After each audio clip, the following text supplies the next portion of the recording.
विश्वेश्वर विरूपाक्ष विश्वरूप सदाशिव शरणं भवभूतेषु करुणाकर शंकर हर शंभो महादेव विश्वेश्वा अमरवल्लभ शिवशंकर सर्वात्मा नीलकंठ नमोस्तुते मृत्युंजयाय रुद्राय नीलकंठाय शांभवे अमृतेशाय सर्वाय श्री महादेवाय दे नमः। सौराष्ट्रे सोमनाथंच श्रीशैले मल्लिकार्जुनम् उज्जयिन्यन्तु महंकाल ओंकारं ममलेश्वरम् परल्यां वैजनाथंच डाकिन्यां भीमशंकरं सेतुबन्धे तु रामेशं नागेशं दारुकावने वाराणस्यान्तु विश्वेशं त्र्यंबकं गौतमीतटे हिमालये तु केदारं कृष्णेशं तु शिवालये एतानि ज्योतिर्लिंगानि सायं प्रातः पठेन्द्रः सप्तजन्मकृतं पापं स्मरणन्ने विनश्यति करचरणकृतं वा कायजं कर्मजं वा श्रवणनयनजं वा मानसं वा परार्धं विहितं वा सर्वमेतत् क्षमस्व। जय जय करुणाधिपते श्री महादेव शंभो नमः पार्वतीपते हर हर महादेव। साधकांनो 12 ज्योतिर्लिंगांविषयी आपण बघतोय। प्रथमतः आपण महाराष्ट्रातली 5 ज्योतिर्लिंग बघितली। त्र्यंबकेश्वर, भीमाशंकर, घृष्णेश्वर, परळी वैजनाथ, औंढ्या नागनाथ। महाराष्ट्रातल्या 5 ज्योतिर्लिंगांचं दर्शन करून आपण आता मध्य प्रदेशमध्ये जाणार आहोत। मध्य प्रदेशमध्ये 2 ज्योतिर्लिंग आहेत। एक ओंकारम ममलेश्वरम आणि दुसरं उज्जैनचं महंकालेश्वर। आज आपण प्रथमतः ओंकारेश्वर बद्दल बघू। माझं अतिशय भावनिक असं हे स्थान आहे। साधनेच्या दृष्टीने सुद्धा अतिशय अतिउच्च पातळीला साधनेमध्ये नेणारं हे स्थान आहे। या ठिकाणी माझी नर्मदा मैया आहे। या ठिकाणी एकाग्रतेने तुम्ही साधना केली तर नर्मदेची त्याग वृत्ती आपसुकच तुमच्यामध्ये निर्माण होते। त्याग कशाचा करावा, काय करावा हे सगळं आता नर्मदा परिक्रमेमध्ये आपण ज्यावेळेस नोव्हेंबर महिन्यामध्ये माझी 11वी परिक्रमा करायला निघू त्यावेळेस मी तुम्हाला नक्की सांगेन। आणि यावेळेस मी ठरवलंय की तुम्हाला प्रत्येक स्थानावर नेऊन तुम्हाला तिथली माहिती आणि परिक्रमेचं वैशिष्ट्य समजून सांगणार आहे। पण ते नोव्हेंबरमध्ये ज्यावेळेस मी परिक्रमेला निघेन तेव्हा। असो, या मध्य प्रदेशमध्ये खंडवा जिल्ह्यात हे ओंकारेश्वर म्हणजेच ओंकारम ममलेश्वरम 12 ज्योतिर्लिंगाच्या स्तोत्रानुसार हे 4थं ज्योतिर्लिंग। ओंकारेश्वर ज्योतिर्लिंग असं संबोधलं जातं, पण ओंकारम ममलेश्वरम, ओंकारेश्वर मध्ये ममलेश्वर आहे हे पटकन लक्षात येत नाही। हे नर्मदा नदीमध्ये मंधाता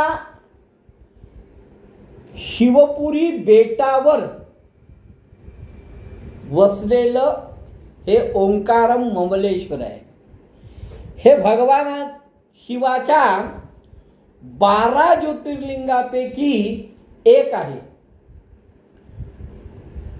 इंदोरून मोरटक्क्याला उतरलात तर मोरटक्क्यापासून 12 किलोमीटर अंतरावर ओंकारेश्वरचा डोंगर आहे. बघा, पित्याला आपली कन्या ही नेहमी प्रिय असते आणि पित्याची ओढ कन्येकडे जास्त असते. नर्मदा ही शिवकन्या आहे. म्हणून मी काल सांगितल्याप्रमाणे नर्मदा किनारी हरकंकर में शंकर आहे. आणि ओंकारेश्वरला तर वैशिष्ट्य असं आहे की माझी मध्ये मैया वाहते आहे आणि मैयाच्या दक्षिण तटावर ममलेश्वर ज्योतिर्लिंग आहे आणि ओंकारेश्वराचा डोंगर, ओंकारेश्वराचं मंदिर हे उत्तर तटावर आहे. या डोंगराचा आकार ओम सारखा आहे. नर्मदा नदी ही भारतातली पवित्र समजली जाणारी नदी आहे.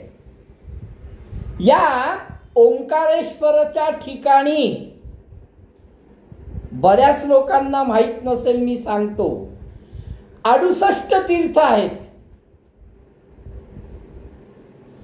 आणि 2 ज्योतिस्वरूप शिवलिंग आहेत. ज्योतिर्लिंग नाही म्हणते मी, ज्योतिस्वरूप लिंग आहेत. या व्यतिरिक्त बघा या ठिकाणी काय काय आहे. 68 तीर्थ आहेत, 2 ज्योतिस्वरूप शिवलिंग आहे, 108 प्रभावशाली शिवलिंग आहेत. या ममलेश्वराचं खरं नाव हे अमलेश्वर असं आहे. मग त्याच्यानंतर ते अपभ्रंशित ममलेश्वर असं झालं. ममलेश्वर ज्योतिर्लिंग हे ओंकारेश्वर येथे आहे. 12 ज्योतिर्लिंगांपैकी हे 4थं ज्योतिर्लिंग आहे. या ओंकारेश्वराचं जुनं नाव अमरेश्वर होतं. ममलेश्वराचं जुनं नाव अमलेश्वर होतं. ओंकारेश्वर आणि ममलेश्वर ही दोन्हीही एकच ज्योतिर्लिंग स्वरूप आहे. दोन्ही बाजूला आहेत. दक्षिण तटावर आहे आणि उत्तर तटावर आहे, पण एकच ज्योतिस्वरूप ज्योतिर्लिंगाचं आहे. ममलेश्वर ज्योतिर्लिंग हे नर्मदेच्या दक्षिण तीरावर आहे आणि ओंकारेश्वर हे ज्योतिर्लिंग नर्मदेच्या उत्तर तटावर आहे. पर्वतावर विराजमान असं जे ज्योतिर्लिंग आहे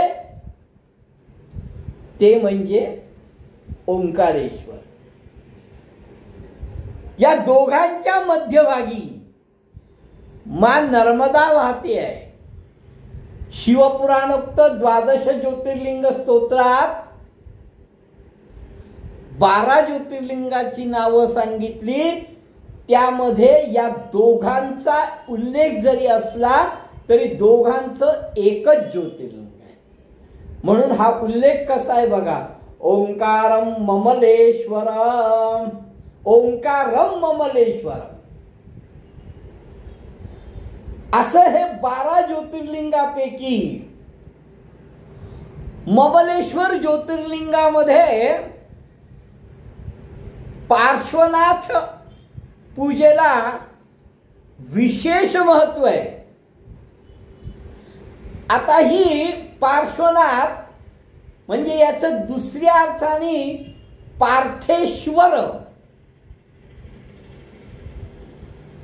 पार्थेश्वर महादेवाचं लिंग स्थापन करून त्याची पूजा होती।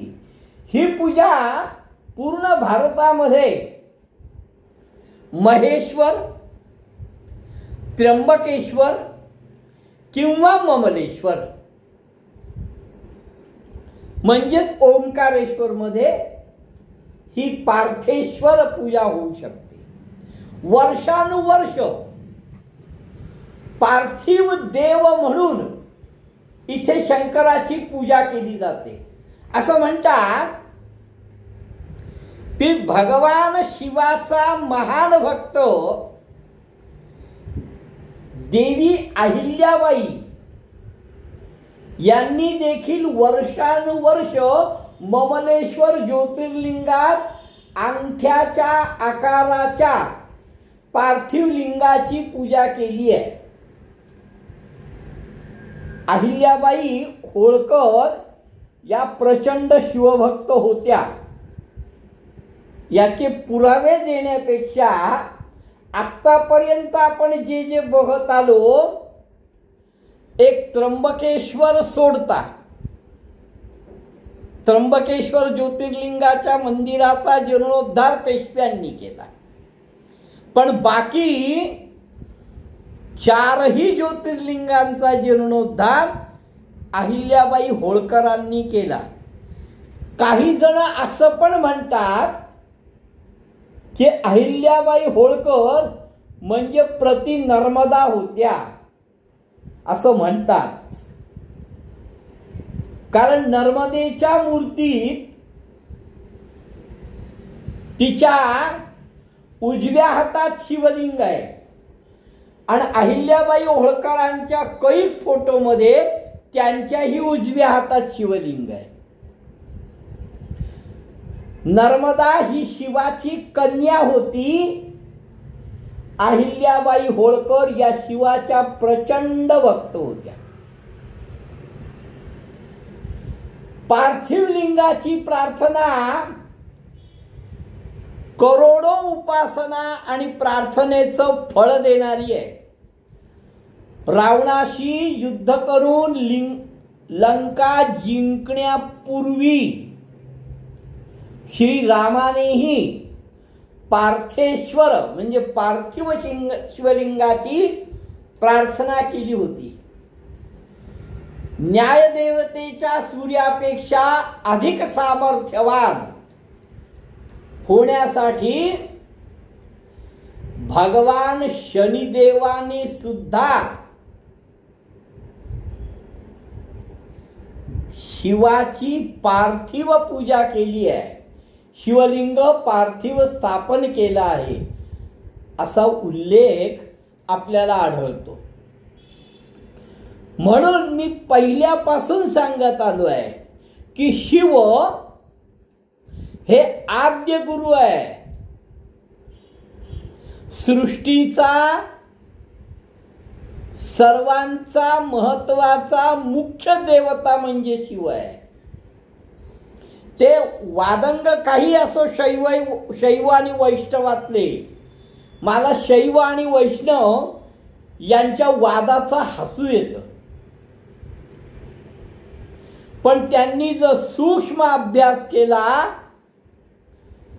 तर वैष्णवांनी नीट अभ्यास करावा।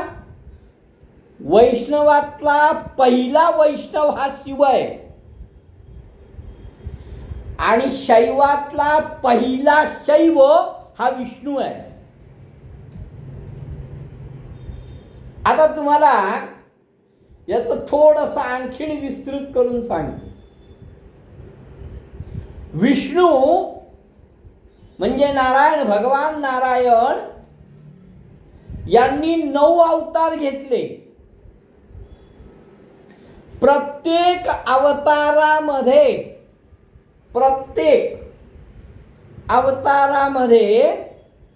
भगवान नारायणाने म्हणजे विष्णूनी शिवाचीच पूजा केली आहे। म्हणजे तो पहिला शैव आहे असं म्हणणं वावगं ठरू नये। असं म्हणतात की वृंदावनामध्ये जी रासलीला झाली 6 महिने चालली म्हणतात वृंदावनात, तर आतमध्ये प्रवेश करण्याकरता फक्त स्त्रियांनाच प्रवेश होता आणि भगवान शिवानी नारायणाची ही लीला बघण्याकरता स्त्रीचा वेश धारण करून आतमध्ये प्रवेश केला होता. म्हणजे हा पहिला वैष्णव शिवच आहे आणि पहिला शैव विष्णू आहे. तरीही आम्ही त्यांच्यामध्ये भेदाभेद करतो. या सृष्टी रचनेमध्ये भगवान शिव हा आद्य गुरु गणला गेलेला आहे.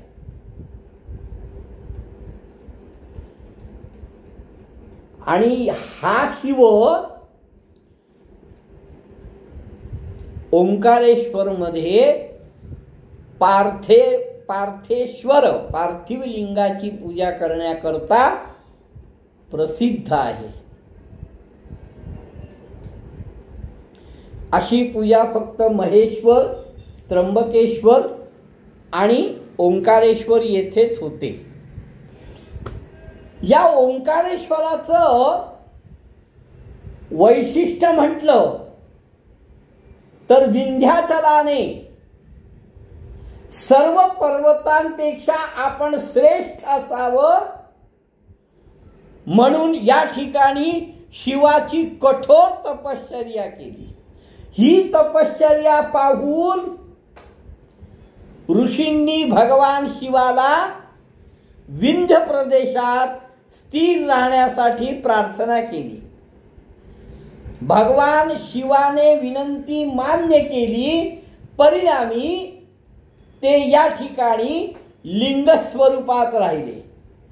येथे स्थित ओंकार लिंग 2 रूपात विभागलेलं आहे. 2 रूपामध्ये प्रणवाखाली अस्तित्वात असलेले त्याला सदाशिव ओंकार म्हणून ओळखलं जातं. आणि त्याचप्रमाणे पार्थिव मूर्तीमध्ये पूज्य असलेले ज्योतिला परमेश्वर किंवा अमलेश्वर ज्योतिर्लिंग, मी मगा सांगितलं अमलेश्वर हे मूळ नाव आहे ममलेश्वराचं. इकडे ज्योती स्वरूपामध्ये सदाशिव ओंकार म्हणजे ओंकारेश्वर आणि तिकडे पार्थिव स्वरूपामध्ये अमलेश्वर ज्योतिर्लिंग म्हणून प्रसिद्ध झाले.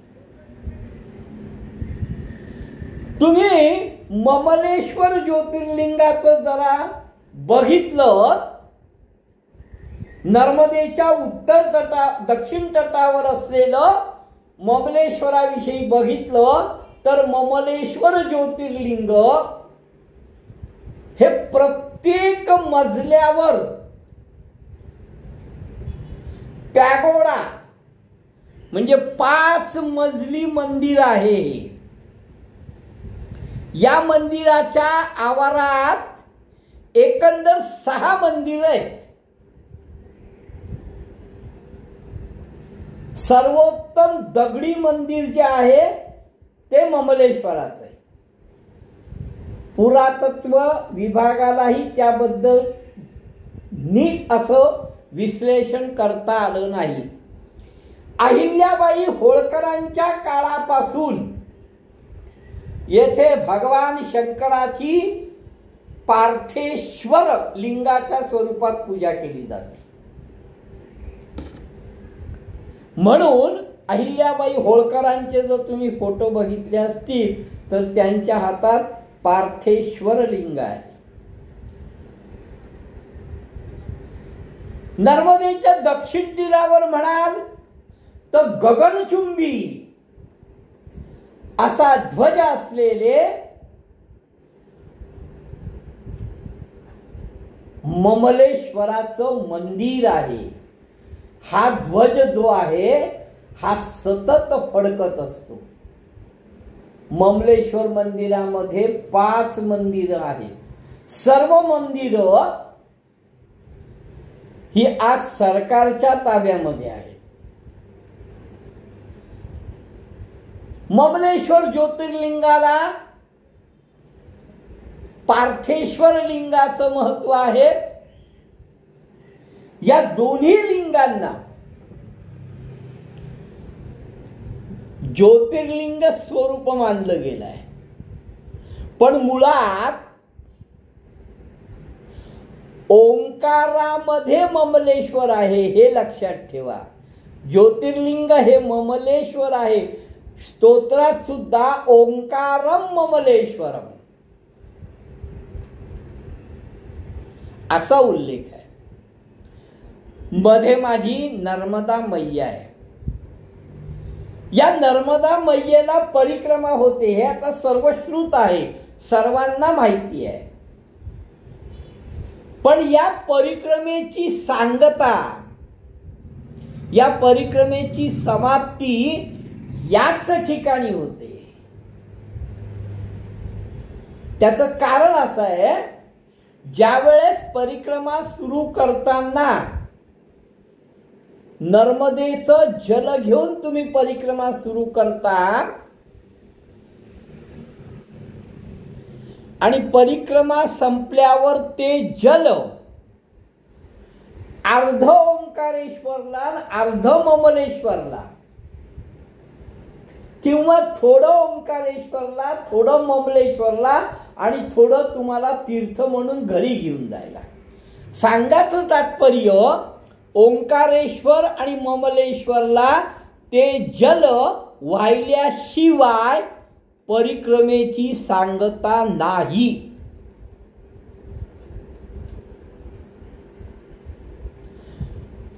या दोघांच्या मध्ये ही जी नर्मदा वाहते, म्हणून इथे म्हणतात हर कंकर में शंकर है. मांधाताचा पर्वत आहे. या मांधाताच्या पर्वताला प्रदक्षिणा केल्यानंतर कोणी कोणी नर्मदा परिक्रमा करतो.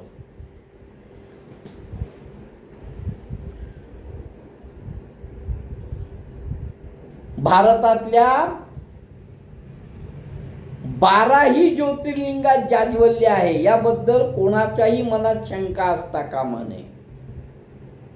कारण प्रत्येक ज्योतिर्लिंगाचं स्वरूप आणि प्रत्येक ज्योतिर्लिंगाच्या पाठीमागचं रहस्य हे काही ना काही गोष्टींनी दडलेलं आहे. पण या 12ही ठिकाणी भगवान शिव हे ज्योतिष स्वरूपात आहे, हे विसरून चालणार नाही. भगवान शिव हा भोळा आहे. तो लगेच प्रसन्न होतो.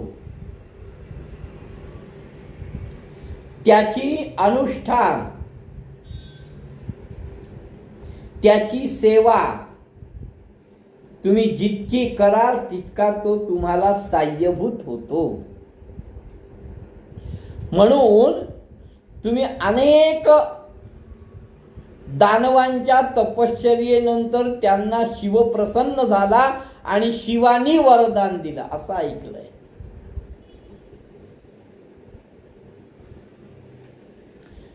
हा भोळा साम